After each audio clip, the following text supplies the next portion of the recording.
اليوم مرحبا بكم في سوق قرسيف. الناس بزاف كيعيطوا كيقول لك روح لقرسيف روح لقرسيف صورنا روح لقرسيف.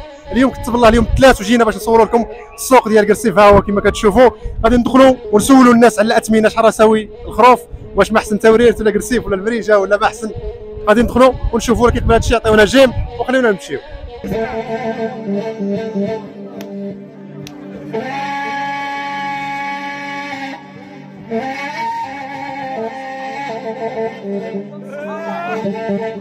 السلام عليكم اسيدي. كي شويه كلشي مزيان؟ اسمح لي، شحال ساوي هذا الخير هذا؟ 270 فرنك 2700 درهم. سنين الحليب فيه حبه. يلا راه نطيحها شويه الثمن. الله يبارك اسيدي، تحياتي. السلام عليكم. السلام ورحمه الله. شحال سوى هذا الخير؟ اخويا هذا راه تساوي 410,000. 4100 درهم. 4100 درهم. السن ديالو ثني ياك؟ ثني واه. الله يبارك. وهاد الرخلات هادو هادو تساويين 138.